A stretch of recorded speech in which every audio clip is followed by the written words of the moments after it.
I've read a lot of fantasy, I've read a lot of sci-fi, I've read a decent amount of other types of fiction as well. But one genre I hadn't read any of was historical fiction. And that simply wasn't good enough. So recently, I decided to broaden my horizons and dive into the genre of historical fiction. I asked you guys in the book community for some recommendations, so I dove into some of your favorites and some of your most highly recommended. So in the last 2 months, I've dove into 3 different historical fiction series, all trilogies. One of them I flew through all 3 books. One of them I smashed through 2 of them. I've still got one to go. And one of them still has another book to come out. And I've only gone through one of those books so far. But I feel like I've got a good feel for each to let you know what my thoughts are on each and if I'd recommend them for you or not. So today we'll be diving into the Gael Saga by Shawna Lawless. This is a late 10th, early 11th century story told in Ireland, which has some fantasy elements added into it. So it's not your typical historical fiction, it's a historical fantasy. Then we had my personal favourite, the Wolf Den Trilogy by Elodie Harper, following a slave girl in Pompeii, seeing what life was like for someone on the lower sides of society back in that time. Absolutely beautiful book, super compelling, could not put those ones down. Then lastly, in our book club, we read Essex Dogs by Dan Jones, following a band of English mercenaries travelling across the French countryside, waging war. 3 very interesting reads that I can't wait to tell you more about. But before we go any further, I want to hear from you. What is the best historical fiction that you've read? What other historical fictions are you interested in? Please let me know what I need to be checking out. And while you're down there commenting, make sure you like the video, make sure you subscribe. It really helps, and there's plenty more content to come. Let's go. Firstly, I started off my historical fiction journey with the historical fantasy Gael Saga by Shawna Lawless with book 1, The Children of Gods and Fighting Men, and I was instantly blown away by the character work in this book. But firstly, what's it about? This is set in late 10th, early 11th century Ireland, and we're following 2 main POVs who are from 2 magical races of peoples. And these 2 peoples have been at war for a very long time, and there's very few of these magical beings left. There's about 3 left on one side and about 300 left on the other. Now, the 2 main ladies that we're following in the Gael Saga, they either start or find themselves wound up in the politics of Ireland. They find themselves close to the kings and the key political players in that time. Now, Ireland at the time is a bunch of small little separate kingdoms with a few kingdoms that are controlled by Vikings and a few kingdoms that have just been constantly raided by Vikings, as Vikings are almost at their peak powers at that time. So we get a very heavy dose of Vikings in this book, which is absolutely fantastic if you're anything like me. Now, this is a very character-driven book. The history takes place around our characters while we're really deeply invested in our character stories. So with these books, it's not like the history is the main thing in the story. No, our characters are the main part of the story and the history is just happening around it. So we get just really deep stories of these 2 ladies who are complete opposites. One is just absolutely diabolical, very menacing, very scheming, very planning, very savage, will do what she needs to protect her own. And the other one is the most warm, loving, kind-hearted person that you could come across. And you find yourself cheering for both because you can so deeply understand each of their motivations and drives. Now, the history that's going on around these 2 is the warring kingdoms, just each Irish king trying to vie for more power, trying to take over all of Ireland, Vikings trying to claim more power. We spend a lot of time around Dublin, which has a Viking king. So we get to follow all these warring kingdoms, and it's very interesting around that. And for the most part, the story still feels very natural, like the history is not being forced on us. It just fits perfectly into the world and who these characters and people are. Now, for the most part, the Gael Saga is a series I would recommend. The writing is fantastic. The characters are top tier. There's enough action to keep you engaged. And the story, despite having quite a few different time jumps, as you do cover a large span of time, is still very engaging and you're able to stay interested the whole time. And it makes a lot of sense. It's easy to follow. I was utterly enthralled the whole time and thought all of it made sense, except for the last 25% of book 3.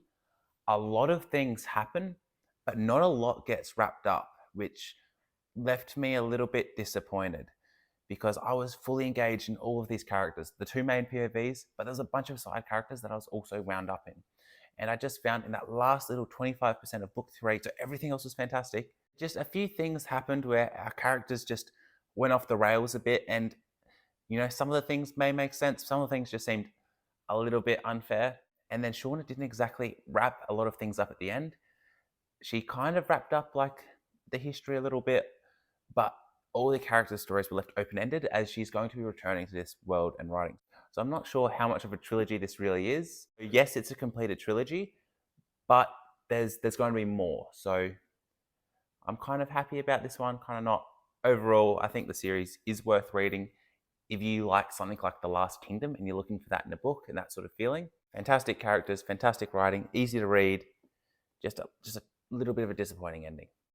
So whilst I was working through the Gael Song trilogy, I also went into the Wolf Den trilogy by Elodie Harper. And so far I've only read the first two books of this one, but this would be my favorite of the three series I tried. Now, the Wolf Den trilogy is three books following a slave girl, Imara, who is in Pompeii. And in book one, she is a slave working in a brothel. So this is a very dark and bleak read, but I also find it incredibly compelling and very beautiful. I really appreciate that Elodie Harper just went into this book trying to highlight what life was like for someone of the lowest class of society in that time period. And seeing how Amara and the others that she is with find ways to cope with how bleak their life is, being a slave, working in a brothel, seeing how she's trying to find her way out of this situation. Amara's background, she is educated. Her father was a doctor who passed away, and her mother was the one that sold her into slavery. So seeing Amara try to use what she has to get her way out of her situation, but also just seeing how these slaves would cope in that situation, I found incredibly compelling and beautiful. I read these books very quickly. I found once I started these books, I just couldn't put it down until I found out how Amara was able to go through her situation. I was so enthralled in her life, seeing how they would have holidays, like public holidays for the slaves, where they would get a day off and there would be dancing and drinking and hanging out with your friends and these big events on the streets, and just have that one little day is such a big thing, and then it's back to the grind and the hard life that they live. I could not put these books down, and I can't wait to finish off this trilogy. And if you do want just a beautiful character study, I highly recommend the Wolf Den trilogy. And the Wolf Den would be my favorite book of the two I've read so far. Then the last book I tried, I read it with a bunch of you guys, and that was Essex Dog. We read it in our book club, Spaced Out Wizardly Reads on Fable. Free link down in the description. It's not a sponsor at all. It's just a fun place to hang out and read. At the moment, we are reading We Are the Dead by Mike Shackle. I just started the first chapter this morning. Absolutely loved it. I can't wait to dive further into that one today. And this one was my least favorite of the three, but it was a very well done book. Dan Jones is a historical author. Most of the books he does is just medieval history, but this was his first foray into historical fiction, and I think he did a fantastic job. This is a story where you're hanging out with the boys. You're with a group of mercenaries from England as they're marching with the English army across France during the 100 Years' War.